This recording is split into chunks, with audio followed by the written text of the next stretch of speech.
Yo, what is up, people, and welcome back. It's been quite a long time, I think, since I last done a video, but this time on a good note. Our last game was against Sheffield and we picked up 2 nice goals against them. We saw a bit of Bobby's magic, even though it wasn't technically his goal, and Curtis Jones came to the rescue and pulled off a beautiful goal. Today, I've got with me Conroy, Bizzo, and Josie. We might have a few more joining us throughout the show, depending on how busy they are. I'm going to start with Josie Boy, just because he's just jumped in. How are you feeling for today's game? I'm feeling very good. I'm nervous, excited because of how big this game is, because of the results yesterday and potentially today and everything. This is a 6-pointer. If we win today and we win against Fulham on Sunday, I think it is. Yeah, Sunday. And then City beat United. We go 2 points behind United, and second is on its way.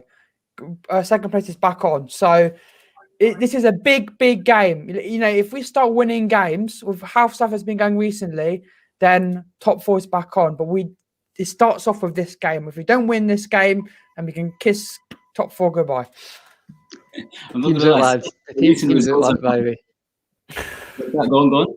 The team just got released there, guys. Do you want to do the announcement for us? I haven't got. I would say I should put the lottery on, because it's exactly what I predicted he would do, not what I wanted to happen. But it's just, lads, I told you he'd start Kabak because he's not going to drop Kabak because his confidence would be on the floor. Kabak, Fabinho, Robertson, Trent, Alisson's in goal. We all assumed that anyway. And it's Wijnaldum, Jones, Thiago, Mane, Salah, Firmino. And Jota is on the bench, though. That's good. That's brilliant. It's like 60 minutes. Let's say it's 1-1. You're okay. Firmino off, Jota on, and Jota scores another. Scores a late minute winner in his first game back in 2 months. You never know. So what I would say when Bizzle put that message in the chat this morning, because we've just been looking at the team like copy and paste the last couple of weeks, and he showed me that front three.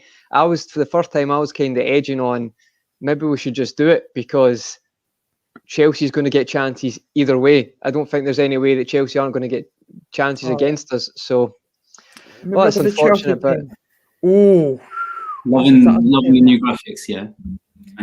Chelsea team is Mendy, Aspilicueta, Christensen, Rudiger. So they're going 3 at the back again. Yeah, James, Jorginho, Kante, Ben Chilwell, Hakim Ziyech, Mason Mount, and Werner. So I'm guessing they're playing Werner, Mount, Ziyech as a front 3. No Giroud. No Giroud. As if they're not playing Giroud. Giroud's on the bench. No Abraham on the bench. Abraham's injured, isn't he? I think. Yeah, Kepa, Zuma, Alonso, Emerson, Hudson-Odoi, Kovacic, Havertz, Pulisic, Giroud. A lot of Chelsea fans wanted we joke about Werner, but a lot of Chelsea fans are wanting 2. So have a Giroud and Werner on the same team. So then Werner can obviously will push us back the high line, and then you've got the very underrated striker that is Giroud, who is a class striker. I don't care what anyone says, a top striker. But maybe fans are chances. We'll see. Don't get me wrong. I still think Chelsea will get chances because the high line, they will get in behind. But I don't think they've been deadly in front of goal. So I think it's 50-50 tonight. I really do. I'm surprised he's gone for 3 at the back here, because all the teams that have made us struggle so much have just gone very defensive, and he's gone for a 3-4-2-1. They've gone super attacking. Yeah, and also he's playing Ziyech, who if I'm not wrong, he's really been struggling to get these. That's a shit front 3. It's a shit front 3. I don't even think worry about Werner, Ziyech, and Mount. They should on paper that shouldn't cause us any problems. I would have gone if I was Tuchel, I would have gone Giroud, Werner, and Hudson-Odoi as a front 3. But they've got. He might be injured though. I think he might be injured, or he was coming back. He was on the injury list yesterday. He's on the bench obviously. But what? Apparently, to our debating in the Liverpool terrace chat, Phillips isn't even on the bench. This is don't no Davies and Phillips. Where are they? Maybe he's injured, because how can I don't know. See, that's the one thing that annoys me. He's so bad that if you're not a favourite, he just That's it. You've forgotten in second. That annoys me. But I think he might be injured because he wouldn't have put Williams on the bench and not put Phillips. Yeah, so he it might could be injured. Something small or something. Is like Davies on the bench? No, I don't think he is. That might be an injury with Phillips then, because that makes no sense. Like you wouldn't not put him on the bench because he has been. There'll be something wrong with. Yeah. him. You wouldn't just drop him out of the squad. He had a good game the other day. Yeah, exactly. In this game, the only change we can really make there is bringing on Reece Williams, who I don't even think is up for the plate. Like we've only got one defender on the bench. Must be injured. Injured. He must be injured. There's no way. I think the chat's saying it might be a knock, so I think so. Because Nat Phillips had the interview today as well, guys. So you wouldn't.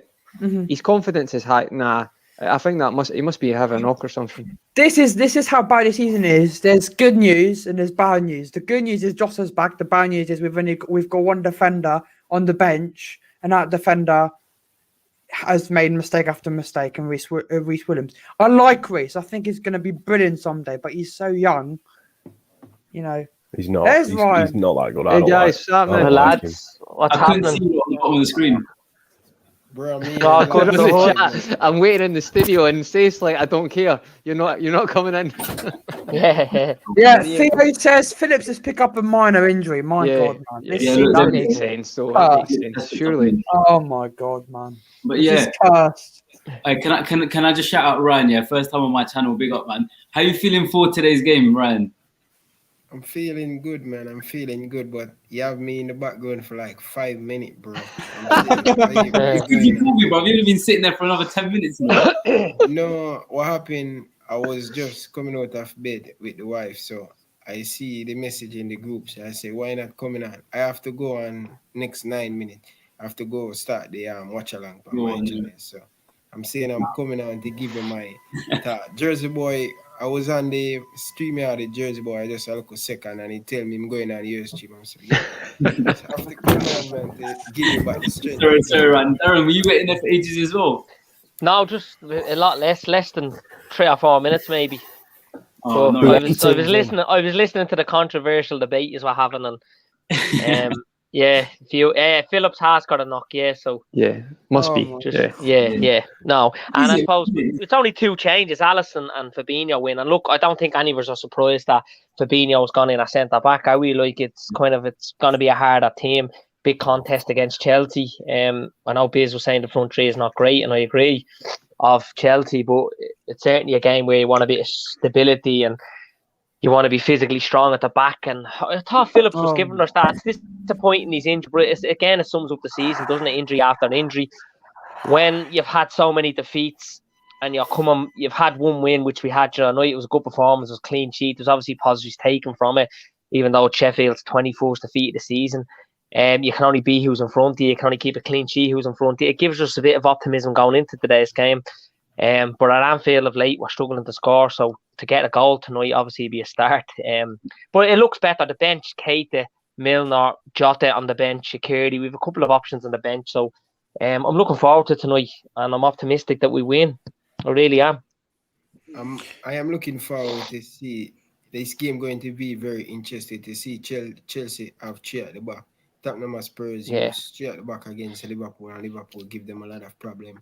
But it's interesting, it's going to be good for us. I hope us come and perform very well because Tottenham, Fulham just score on them, so we need to win this game and go right back in the top 4. But for me, if we can make less mistake at the back, just like we play against Sheffield, do not keep the ball at the back. Don't play around. Hit it long. We don't have the centre back to play the ball out from the back. And if we can do that and put in the same energy we do against Sheffield United, I think we can come out of this game with a win. It's important for us to win. Do not drop points against Chelsea. Chelsea has been solid on their coach. They're unbeaten in their last 9 games. They haven't been conceding a lot of goals. So for me, with the likes of Giroud, he's going to give us a lot of problems, especially not Philip, not in the team right now. And Giroud very good in the air, corner, set play. Liverpool has been very weak. Kabak, Fabinho, and these players are very weak in the air when it comes on to set play and corner. And also, I want to say Timo Werner is going to be very important in this game, especially they're going to start Giroud up top, and Timo Werner will be that person going to stretch this Liverpool backline. We have to be careful at the back. We cannot push up too much because Timo Werner with him pace, you have Hakim Ziyech, you have Crystal Palace. These players very quick, and we cannot afford to fall for the same chap. Do not play a high line. Do the right stuff. I want to see Trent, Salah, Mohamed Salah, Roberto Firmino. All of these players need to step up. This is the game. Yeah. Look for one who haven't win at home. And we are Liverpool and we have to do better. If we want to make top four, our at home has to improve. We cannot lose this game. And Thomas Tuchel is a very good coach, and it's going to be a very difficult game. It's going to be a very close. I want to ask a question, yeah? Who do you think comes into this game as the favourites to win? I would say Liverpool. Neither of us. Neither. Well, the Chelsea... Because the thing is, it's a bit of a weird one. Like Chelsea have had like a decent run of form, but not exactly playing the greatest of football. But then again, I know we've had a bad run at Anfield, but at the end of the day, it's still Anfield. And Liverpool bouncing off a win. We saw Mane playing a little bit better, Curtis Jones stepping into his boots a little bit better in that game as well, and Robertson getting a bit more involved attacking-wise. And I feel like these changes I don't know why, I feel like coming into this game, I have a much more confident feeling than coming into like the Everton or the Leicester game. Yeah. And I don't know why, like I can't give we have a good record as well against them. You'd have to go back to, might be in 2017 or 18. I think the season that we made the top four, we actually got to the Champions League final, was the Kiev, and Giroud scored. They beat us 1-0 and that was away. So we have a good record at home against them as well. And look, lads, things are not going to... I never believed, and I said on a couple of streams, that things are going to get worse than what they were. And I think Sunday's game proved that, because we're all in a little bit of doubt going into. We thought, look, it's got possibly Sheffield will get something here, and this will be the day. The weekend was all going to a T. We had the swagger. We were revitalised. You know what I mean? We were energetic, and we said only one thing that can get this weekend knocked back is losing or dropping points to Sheffield. It all went perfect. The clean sheet, 2 goals, and what Conroy touched on a while ago was he wanted to see a change in system, and we got that. We've seen a more positive display, and tonight in Anfield, what I want to see is that intensity, that energy, out of blocks, go at them, off the ball, particularly doing a lot of work as well, a lot of pressing off the ball, because I noticed at home this season we weren't getting a lot of that. It was pretty pedestrianised. It was sideways passing, backwards. When we got to the final third, we weren't probably patient enough, and we didn't really know what to do, and everyone's looking, well, I don't want it, you got that type of feeling. So if we can just come out tonight, a bit of swagger, similar to the other night, it's going to be a tougher opponent, but we're at home, as you said, we're the current champions. Just get the 3 points tonight, and it'd be great to get a good performance as well. And you know what? Looking at some of the other fixtures, we're so lucky. Yeah, go on, Ryan, sorry. Look at this Chelsea team. I just see the lineup come up. Chelsea with these 3 at the back. My opinion, I think Ben Chilwell, very good going forward, but suspect. Rudiger, you're going to have Mohamed Salah, you're going to have Thiago. So we have to get the all of the space over here. And do you think it is? Do you think it is a 3 at the back, or do you think it's a 5 at the back? Definitely. That depends though. But Reece James, I think, is under Tuchel, he's only been playing wing backs. He's been playing Alonso as a wing back. But Ben Chilwell, it's true. You could go back to, but yeah, I probably Chilwell's good though. People forgetting Chilwell was very good at the start of the season before he got injured. I'd say Chilwell's playing better than Robertson at the start of the season, 100%. See, Robertson's been Liverpool's probably best player, but you've got to give credit where credit's due. Like Chilwell, Reguilon, they've been overperforming this season. They've been the 2 best left backs, so you can't sleep on Ben Chilwell. He's been a very, very good left back this year. He's got involved and he's scored a lot of goals for a full back. Don't they play? Teams cause us a lot of trouble. Yeah, sorry, go on. I was just going to say, don't they play Chilwell when they're going a bit more defensive minded, and Alonso when they're a bit more attacking minded? It's still quite new with Tuchel. I'm going by how he was at the start of the season, to be honest. To me, I was actually surprised. Chilwell, I thought it was going to be a few Chelsea fans said it'd probably be Alonso, because he's been playing recently, and it's Chilwell's not been starting a lot of games. But then there you go. I can't remember the game I watched. Alonso was playing. He missed the chance really early on. They were saying that Chilwell's not getting as much of a look in because he's only playing when they're a bit more defensive minded. But I can't remember who they were playing against. Alonso's good in a free though. He won the league in a free. Like Alonso is the definition of a good wing back, but not a good full back. But maybe fair point, mate. Tuchel is a smart manager. Like he's not going to fall into Liverpool's hands. He's not going to do that. So you might be right. It probably is a 5. Well, Alonso's been playing very good for him lately as well. Yeah, he has been. He's a moments player. That's what Chelsea fans are saying. He scores a lot of big goals for them. He's done it. He scored a lot against Tottenham and stuff. Like I've always thought he's done very well with his career, Alonso. You can just tell though, like he's a proper wing back, but when it comes to one-on-one defending, in a 4, he just doesn't like it. Doesn't like the track runners. But you know who I think is going to be a pin in our arse like big time is Kante in the middle, because just simply because we haven't got Fabinho in the middle, and Wijnaldum's kind of playing I think in that middle role, right? Kante looks amazing against anybody. He does the work of 2 people. The guy is the best defensive mid. I don't care what anyone says. His movement unbelievable. Is just unbelievable. But it's going to be interesting. Anyways, I want to move on quickly because I know everyone's going to want to get a little months before the game or whatever. I'm going to start with Jersey Boy and Ryan because I know they want to move on to their stream just now. Jersey Boy, what do you think the score is going to be today? 1-1. I just think that it's so big for both teams. Chelsea won it because, I think Tuchel wanted it because he knows if he doesn't get top 4, he's going to get sacked because Chelsea are so bad with their managers. It's not top 4, you get sacked. So I think they'll do that's why I think they've gone so attacking because they want the win. But I think probably Kabak will make a slight mistake or something, or Fabinho will go a bit too forward because he's a midfielder and they'll let them score.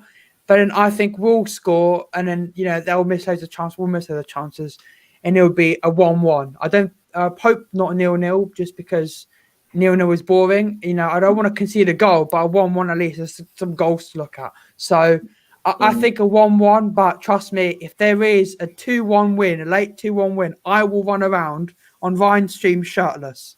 If that's happening, that's happening. Write that down. I see. Yeah, Clip that up. Yeah. That'll go. You can write it down. It's happening. If it happens. Ryan, what are you saying? What are you saying for the score? When you look at most of the top game them this season, either 0-0 or 1-1, or it's been a draw. Game is very close, but I just want to touch on a little bit before I give my score prediction. So, interested, 3 at the back for Chelsea with the number 4. What's his name again? Chelsea's 4. Christensen. He get red card. He get red card in the earlier fixtures. Yeah. At Stamford Bridge. He's very slow, and if we can set Salah and Mohamed Salah down the middle, whatever Liverpool switch up the formation, we have to more focus on him. He's the weak fence in that defense. He's the one going to drop a little bit deep, and to see Chelsea line up with 3, with the likes of Timo Werner, quick, they're going to play behind, most of the ball behind our defense. So, same thing, I-line, be careful. Ziyech, he's the one on this Chelsea team I'm scared of. Hakim Ziyech, he cut you like a knife. Mount, they're going to give us problem. Trust me. These guys are going to give us problem, and I am worried to see them set up like this. They're going to make it compact. Whenever they do have the ball, they're going to have 5 at the back and the midfield, and you're going to see Mount come back inside. So you can look on a 5-1-1. Liverpool to leave it late. I don't like Chelsea. I hate Chelsea. 2-1 Liverpool. Yeah, man. I'll be more than happy with 2-1 for Liverpool, man. Darren, what are you saying? We've a good record against them. I think we concede tonight. I think they score, but I think we win. And I don't want to agree. I don't want to be the same as Ryan and go 2-1, even though I think it'll be that. So I'll go for 3-1. I think this is the night where we get a couple of goals, a better performance, back at 3 points, back with 3 goals, back winning at home, back in the top 4. All's well, ends well, hopefully, Saif. But we will know more after 10 o'clock tonight, But I'm confident about it. I feel a lot better going into this than I did against Everton, Leicester.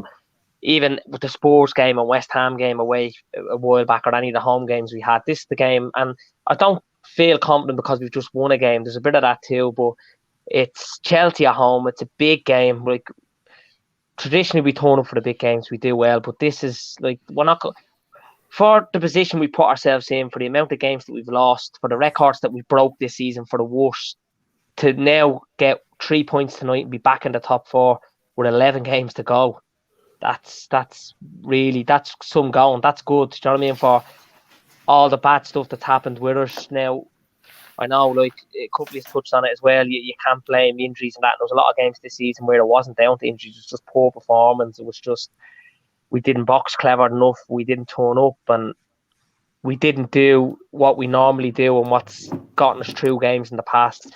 We weren't resilient. We didn't show enough character or hadn't got that energy.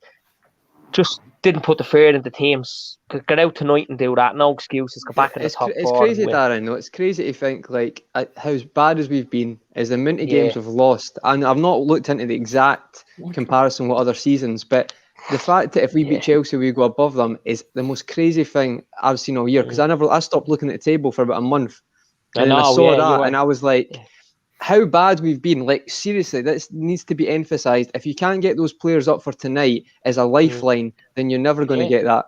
Because I know Jersey's he's went into this small little bubble there, but tonight is an absolute lifeline. It's who wants to be a millionaire, right? You've got your lifeline. Because genuinely, I looked at that table and I'm still in shock at the games we've lost. So it's a huge chance tonight. It's a massive game. For me, this is the biggest game of the season, because I've spoken about consistency before, but if you win tonight, that really is a statement that Liverpool have been needing for a while. Yes, Sheffield United will perform much better, and it is Sheffield United, but I thought the movement was great. But tonight is a massive chance, huge chance. And what I would say, though, Darren, is see that free at the back, right? You need to remember, it's Chelsea with good players playing a 3/5. It's much harder to score against them. I might be wrong, but no, I agree.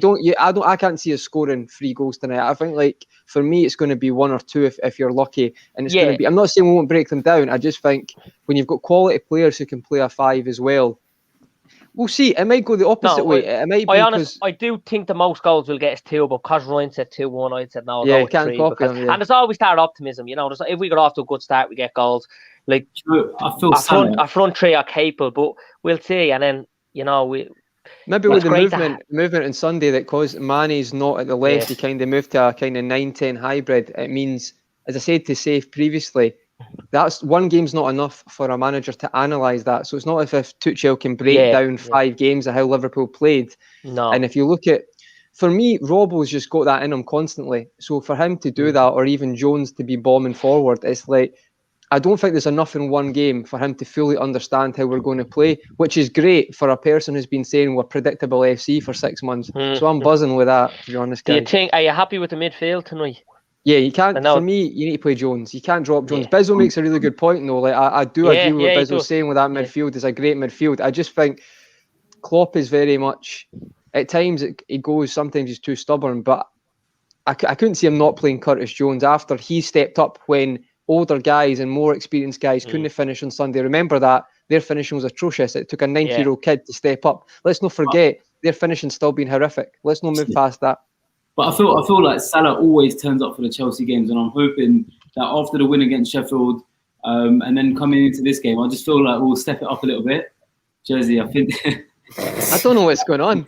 I'm trying to be serious here, Jersey. God's sake, mate. It's the worst music video I've ever seen, that. He's the eye and the live aboard now, wasn't he, there? There we go, he's back to normal. But Bizzo, for this game, what's your scoreline prediction? Liverpool 4, Chelsea 0. Jersey, if that happens. Sorry, Bizzo. Just leaves it at that. No, do you know what? I think they are. I think they're going to play very defensive minded tonight. Looking at the squad, I think they're going to play 5 at the back as opposed to 3. I think that that front 3 isn't very attacking, in the sense that Mason Mount's probably going to sit behind. Mason Mount and Ziyech are probably going to sit behind Werner, which is strange, really, because Ziyech is known for his delivery, so it's a bit strange that you've got such a small couple of people up front. I thought it would have been Giroud. That would have been quite fearful if it was Ziyech on the right and Giroud. If Giroud played, it would genuinely cause us problems. But I think he's going to go for a bit of damage limitation tonight, Tuchel, and it's up to us to actually put the ball in the net more than once, isn't it? So I'd like to see us, just like Darren said, just go all out. Just go right at him. Go right at him from the first whistle. Get back to how we're normally playing. Because sorry, Biz. I can even see the mood of rival fans now changing. Like, I was at work earlier, a few United fans thinking, geez, 12 games to go now. You know what? You could be ahead of us now in a few weeks how we're going. And it's just mad that one result, like we've talked about how strange this season is, a pandemic and mad, but how one result changes it, how just one team dropping points or losing and others winning that. Oh, jeez. Let's not forget about Liverpool here, because they are a good team full of superstars. And if they get a run of consistency going, do you know what I mean? Like, obviously not going to win it, but you'd be looking at second if you have to go on a run.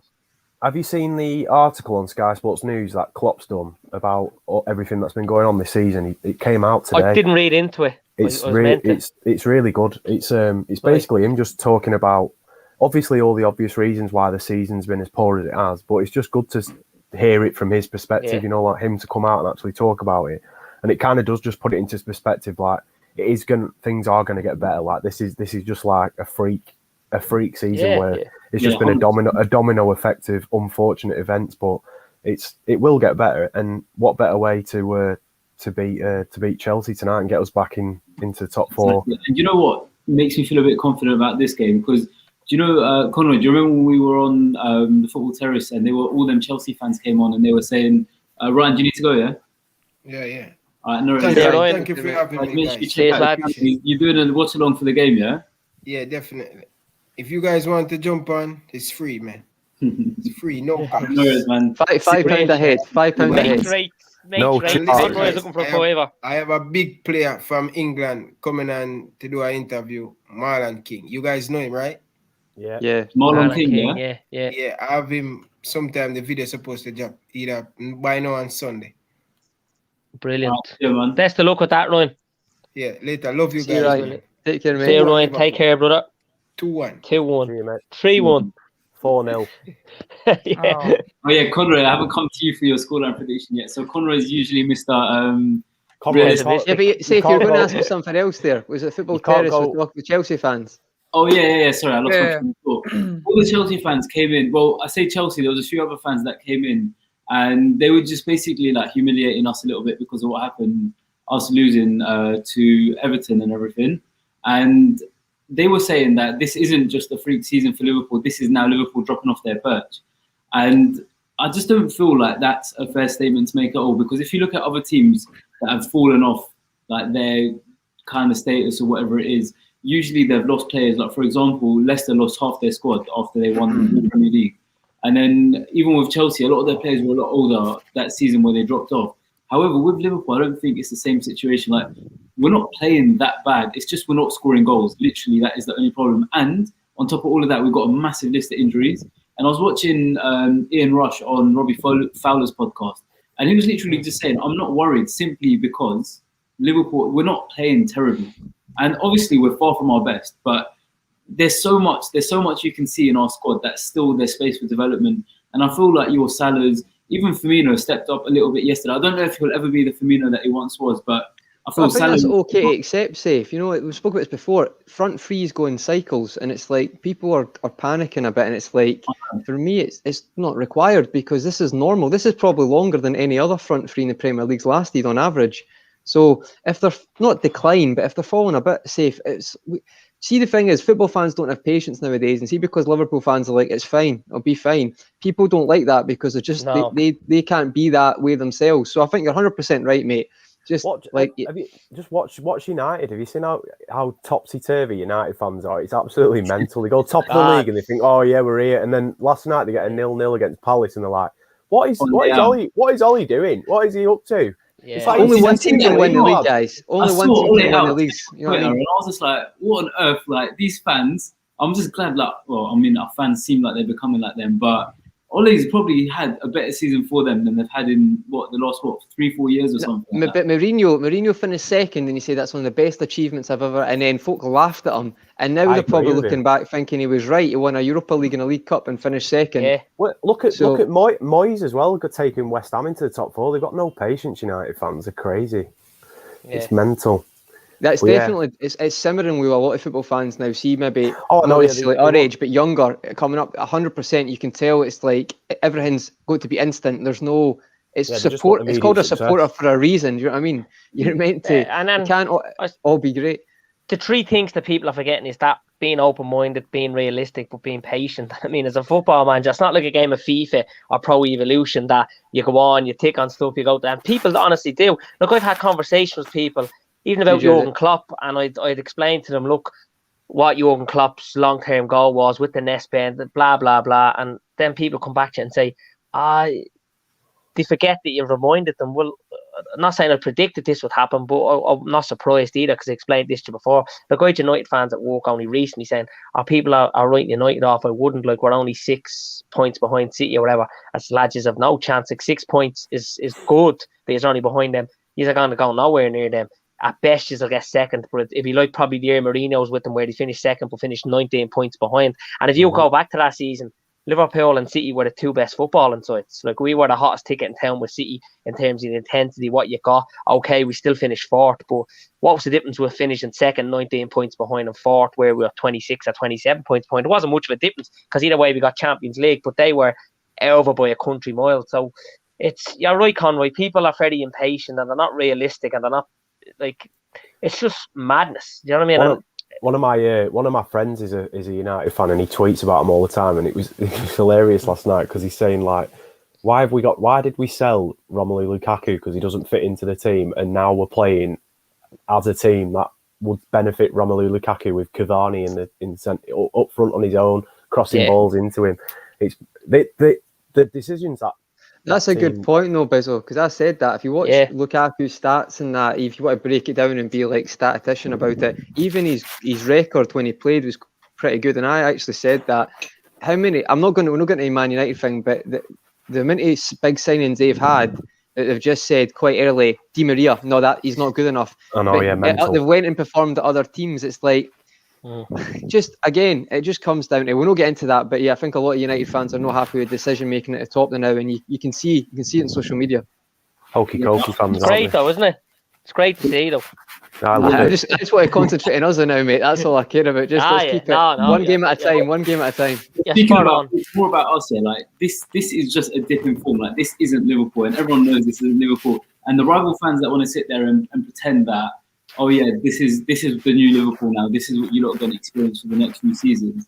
They're lying through their teeth, and they know they are, because we've got look at our midfield. Right? We've got fucking Thiago. We've got Curtis Jones, who's looking to become incredible, and then you've got people like, I don't know how long Gini's going to be around for, and then you've got Naby Keita, top class.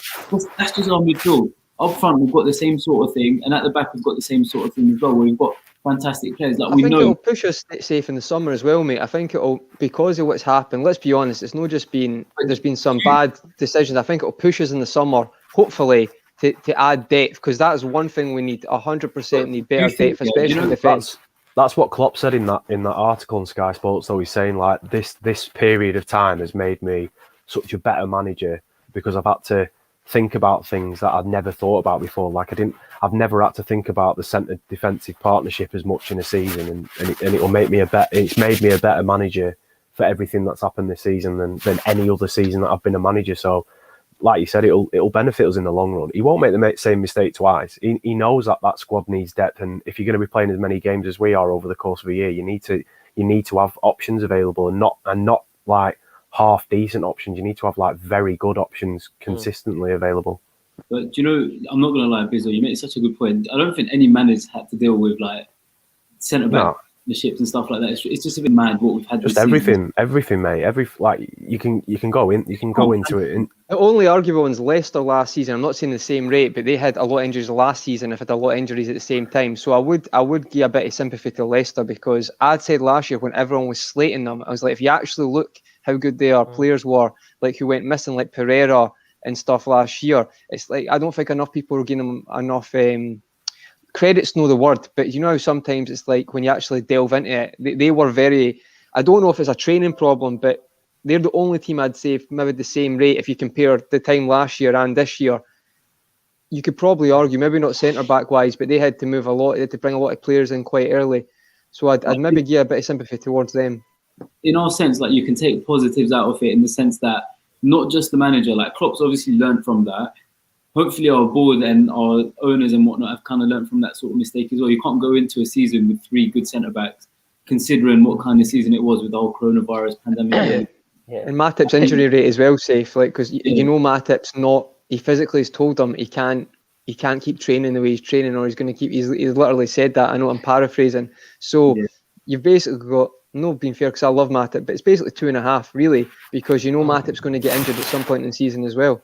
So and he doesn't play international football either. You know, would you imagine if Matip did? So there's no real excuses for him to be consistently getting those injuries. But I don't really know if we'll see Matip back in a short again. That's hard to say because of a lot. I think he's brilliant. I think when he's come into games from injuries and long-term injuries, he settled right back in. It's like as if he was never gone. For a player to come back with that attitude, discipline, and just get on with it. And he is a good player for us, but I wouldn't be surprised. Great player, Dan. I'd say Matip's a great centre back. He's on his day. He's one of the best. Get in. West Brom has scored. But what I would say, Darren, is see for Matip, it's actually a selfish thing. I'd say I want him to go because he's not going to have as long a career if he stays at Liverpool. He's literally said that about the training. His body can't take it. So at the end of the day, it's a job for him. So he loves Liverpool, but he wants to get as long a career as he can. If Matip came back into the team, like for example, let's just say Matip was fit for today's game, what two centre-backs do you think he would play? Do you think he would still keep Fabinho at the back, or do you think 100% he'd play Fabinho? You're not going to see Fabinho at defensive mid the rest of the season.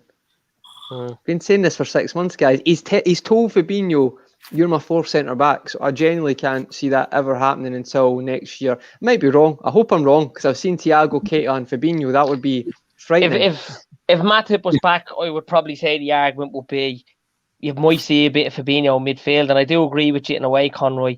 But the only reason why I would say if Matip was back, say tonight, you'd see him with Kabak as centre back, because this is where we know whether we're going to sign Kabak or not, and these are going to be the games. He's literally on a trial. We've signed him on loan with the option to buy him for 18 million. I don't think unless you play him, you can make that decision. You can't really judge someone at training. They come in January. You have to see a consistent run of games, even if it's 10, 11 games only between January and the end of the season before you can say wholeheartedly, yeah. But then again, I suppose, Conroy, they might look at, well, he's only 20. We know the potential. We know how good he is and what he can do. So we don't really need to give him the game time in terms of looking at it as a trial. So you could look at it both ways, and you could be spot on. We might not. I don't think we will see Fabinho and kind of come to that understanding now and acceptance, because if you were going to see him back in midfield, you probably would have seen him tonight there. You know, back in where we've Kabak in there but I don't know. I don't think so. But it's... I got one question. Yeah, I know. Sorry, Conroy. Was it about the same topic? No, I was going to ask you, Safe. Right? See, because we all see football in a different way, right? So, would you say, right, this season? Now we'll wait to the end of the season. But if you've done Kabak versus Nat Phillips, right? You didn't see anything. Just watch the games, right? Who would you sign in the summer? Who would you sign in the summer? And right now, I would sign Nat Phillips. So realistically, the only thing that would be holding me back from signing Nat Phillips is the age sort of thing. And usually a 24-year-old would be expected to have so much more on-field experience. And if you're looking for like the season ahead, then probably Nat Phillips is your probably better option. I'm not saying we're going to. I'm just saying if you're judging both of them, that was all. Do you know what the thing is with Phillips, right? He's come into the squad at a time when we needed someone. And he's just done like the no-nonsense approach well, and he's done what a classic defender does. Yeah, whereas, like when you're saying like who would you sign in the summer, I personally think that Kabak would be more suited to our style the more that he plays. Yeah, I'm not saying we will, Bizzle. I just mean like if you're comparing the performances. Yeah, I understand the scenario that you mean. It's like based off how they've both played so far. Who do you think could be more like attractive to get in the team? But yeah, I think with Phillips, he doesn't really suit how intense we play, and he kind of like at his own pace and just does what he needs to do to clear his lines, that kind of thing. So I think Kabak will, long term, if we end up signing him in the summer, it would be he'd be more suitable to our style of play, I think. But you can't knock what Phillips has done. Every time he's come in, he's had a good game. You can't really pinpoint a game where he's had a bad one, really, can you? And he seems to improve a lot. I watched his interview today, Bizzle, and it was like you can tell he watches his games and he tries to improve. All I'd say with Phillips is I think it might be great for him as a person, because he's probably going to get a move to either a championship high team or like Premier League. I actually think the last couple of games he's actually outperformed. I think a lot of people thought like his passing was quite decent. I'm not saying he's a baller, Bizzle, but he was decent enough. No. I hope for him. I think a lot of Liverpool fans have got a lot of time for him now. I don't think he'll be our centre back, but I think he'll be wished well, I think. He was Well, under 23 captain, wasn't he? If I remember rightly. Yeah. And people are talking about trimming players from the squad and stuff like that. And there's certain people like you kind of think they're not going to play in our first team 11, they're not going to make an impact. But I'm not going to lie, if we were to keep him on, it wouldn't bother me. Obviously, it's not my money, but it wouldn't bother you because I'd rather have Phillips over Matip next season, simply because injuries, he'd be available more. And I think that would be a tough decision to make, but I think it's one that Klopp could potentially make. I think Reece Williams is his time's over at Liverpool. I think he's. What is Reece Williams, by the way? Say again. 1920. 20, I think. Yeah, he's on the bench, isn't he, tonight? He'd be a semi-decent champion. Would we get much money for them though? Like Phillips is now. He's kind of in a bit of a higher regard now amongst even other fans where they kind of know who he is. Like a couple of months ago, he's gone to America for a scholarship. So his attitude it's been brilliant. Yeah, like he's showed some character. But is he a £10 million centre back now? Like what are we looking for in the summer? Because either him, Matip, or possibly Reece Williams or the three of them are all going to be sold, I think. Like I just think we've learned a lot this season that we kind of have to put sentiment to one side and we have to be a bit more cutthroat and that's what I think. I think there's teams, see against the Sheffield United game, Phillips is so good in the air, and if he's decent or competent with the ball at his feet, I think there's a few Premier League teams lower down who look at him and think, even as a backup, he could do a job. Because I'm not joking when I say he is incredible in the air. Like, people are not, he's so good in the air. That's West Ham. Think about how physical West Ham can be.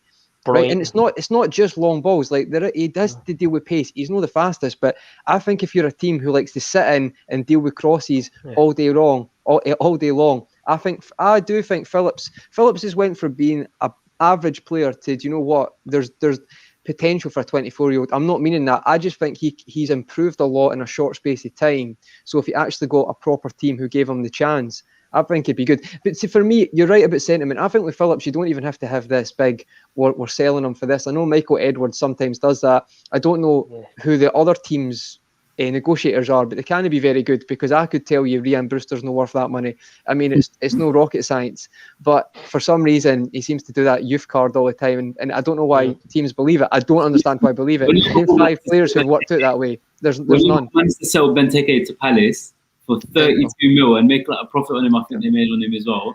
After the season at Liverpool, there's some good business. We'll talk about that another time, safe. But Trent and Curtis Jones are anomalies. People need to start understanding that. Like that doesn't, and I find it baffling. Like that, why people think Liverpool's youth academy equals first team players. For some reason, they do other teams. But I shouldn't down it too much because we're a sell to buy team, so we need to sell players. So I'll stop talking right now.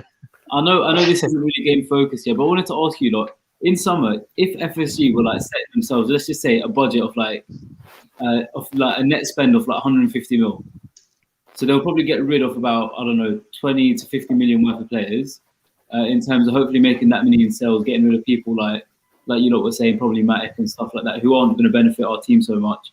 Do you think that realistically they're going to go for big signings? Because previously, Project Mbappe. Do you think they're going to do that though? Because I feel like they what they like to do, instead of buy one good player or 2 good players, they like to buy like 4 average players and hope that 2 or 3 of them become amazing. But see, I think there's loads of good young talent now where I don't think that was as obvious before. So see, like the Jota signing, sorry Bizzle mate, but see like Neto, right? Maybe a couple of years ago it wouldn't have been, but because Liverpool have done like the Manes, the Salahs, the Jota, teams know now that if Liverpool inquire, maybe we should stick 20 million more on that because there's been precedent for it. So that might be interesting this summer as well. To be honest, you're right. There's so much young talent out there. There's no other better time to sign Mbappe. I don't care. I'll no, I agree with you, mate. I do agree with you. It's the best deal you're going to get him. I just think for Liverpool, it's come at the perfect. It won't happen if we don't get top 4. That's why I'm so adamant that we need to get top 4. I don't think he'll want to come, but I think he has been in contact with Liverpool for a couple of years. Definitely. I mean, you see pictures of him and Klopp together, and apparently there's a rumor that his family's been flown around New York by John Henry's private helicopter. I just think with a signing like that, if you bring a player like that to Liverpool, like the worldwide support and the amount of merchandise you'd sell off alone will cover the transfer fee, and then it'd be down to the wages, wouldn't it? I mean, and the only downside to signing a player of Mbappe's caliber is the fact that he's going to demand a lot of money because he's going to be in demand. So it's a difficult one for us because our players aren't necessarily on a lot of money in comparison to the likes of like a Chelsea player, a United player, or a Real Madrid player. So I personally would definitely go for someone like that. There's another player creeping around at the moment that's got 1 year left on his deal, and it's Raphael Varane. And I think again, someone like him.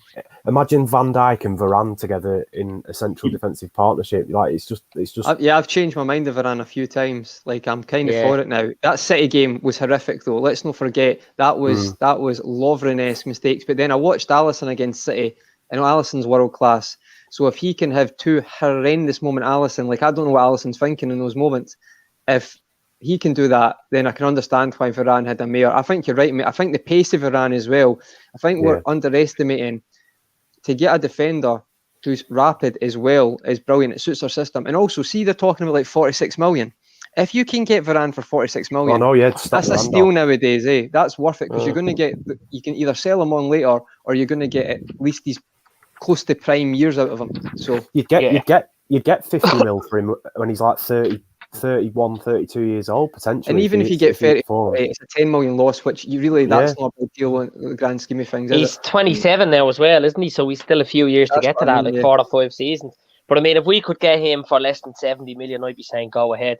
He'd be perfect for us. But it's a good point what you're making, based because of where they would put the club, the regard they would put us in on the market, worldwide, global, Nike with Mbappe, with Varane, these type of superstars, World Cup winners. We haven't had too many World Cup winners at the club, never mind signed one. So, Mbappe, what a time to get him. I mean, what a player. It's because of Madrid, though, guys. Do you not think, I'll be honest with you, Liverpool are not in this race if, say, Barca or Madrid, especially Madrid, if they're at a normal height that they usually are, Liverpool aren't in this conversation. As much as people don't like maybe in this conversation, right? But it'd be too much to match. But because Madrid are not in a good way, then Liverpool just shoots up, I think, and it looks more appealing. Yeah. This is what contributes more to us even having a better chance of signing him, is the fact that other than where else do you go other than Real Madrid and Barcelona? You go to the Premier League, really, and then who do you want to play for in the Premier League? Munich are quite stacked now as well. They've just got Sané, so they don't really look at that.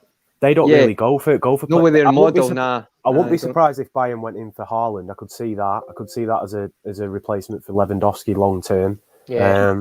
But I don't think, because they do have a bit of history for signing like Dortmund or Bundesliga players as like long term successors. So I could see that. I can't see them trying to sign Mbappe, and I don't even think Mbappe would want to play for Bayern over us anyway. I think we're actually in pole position if we can keep Champions League football.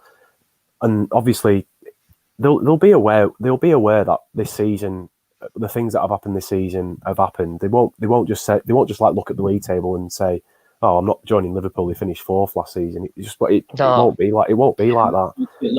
And the influence of Jurgen Klopp as well. Like he's always going to have that in players. What are you going to say, Safe? No, I was saying the atmosphere at the club is something that obviously would change the player's mind as well. And you look at a club like Liverpool, and it's a lot more like a family than just your average club. And also the success of people coming into the club and actually making something of themselves. Like earlier, we mentioned Di Maria going to United, and you think someone like Di Maria is going to go United and easily become something amazing, but he really struggled because I just think expectations are ridiculous. Whereas with Liverpool, I just feel that we don't put that much pressure on players coming in. But however, I'm not going to lie, I saw something different with Thiago, because we signed Thiago in, and suddenly everyone's going on like he's I don't know. I think a lot of it's the age of the player, though. In my opinion, it's like when United sign a big marquee signing, they tend to be in the late 20s. Like you look at Sanchez, you look at Di Maria, you look at Ibrahimovic, Falcao. They've all arguably either hit the peak or they're about to start a decline. So naturally, they're not going to play as well as like the former years when they're playing. Whereas if you're looking at if Liverpool actually are genuinely looking at the likes of like a Haaland or an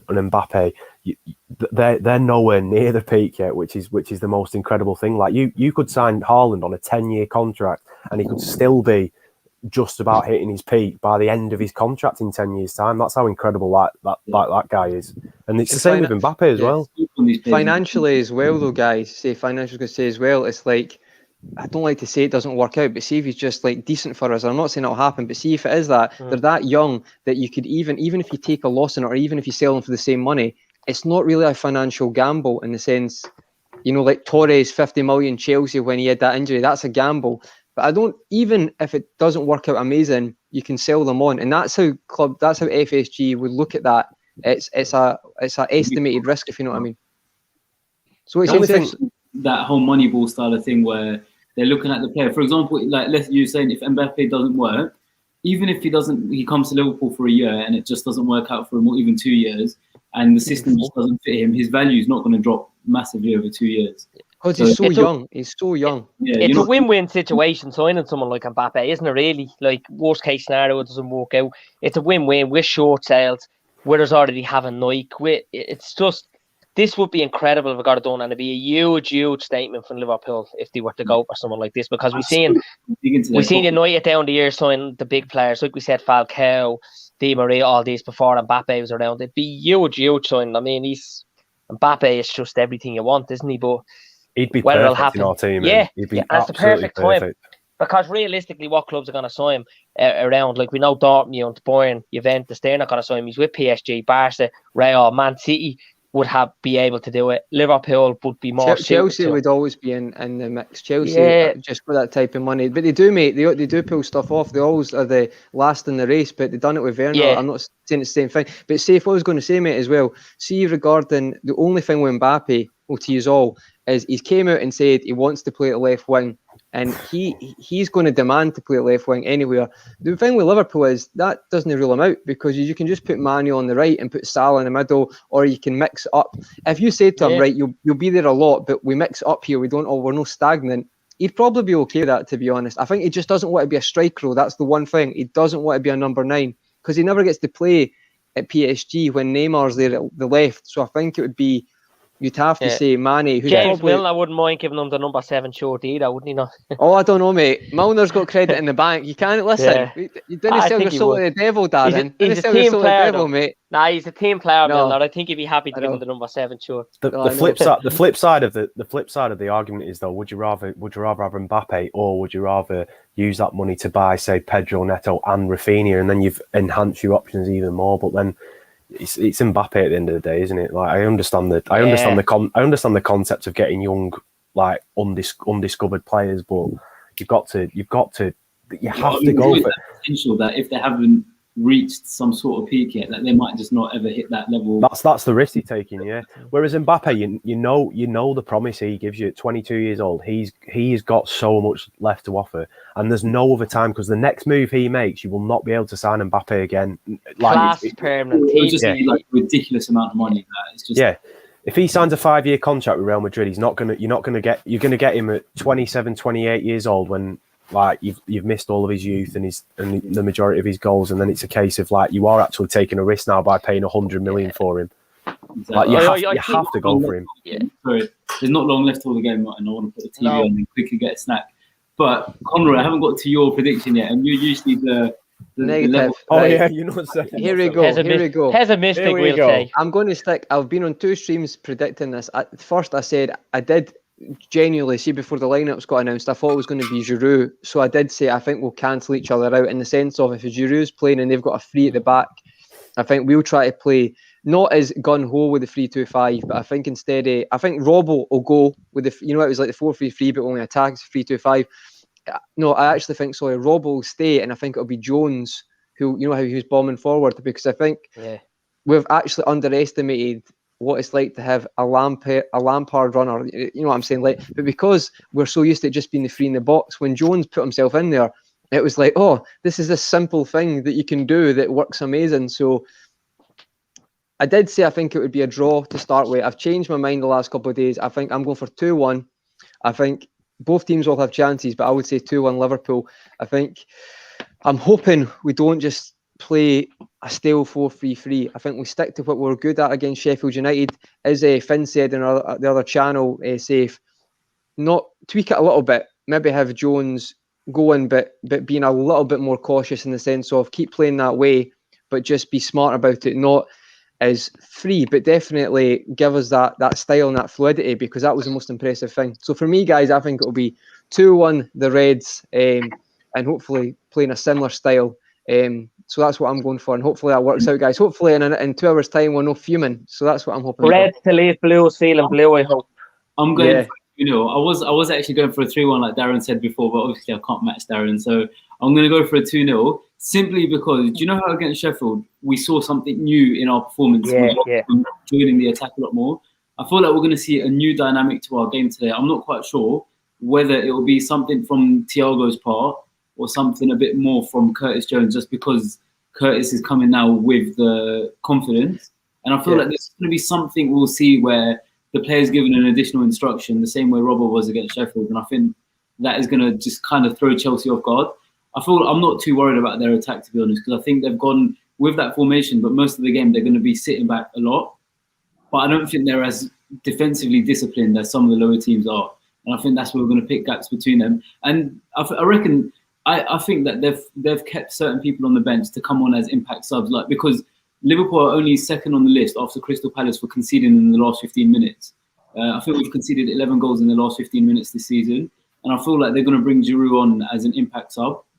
And I feel where they're going to do something, I think it's actually going to bite them in the arse. I think they're going to make a mistake by doing that, because where we usually concede at that time, obviously we've got Fabinho back, which is a big reinforcement. And I feel they're going to try to come at us in the last 15 minutes, and that's where they're going to make their mistake.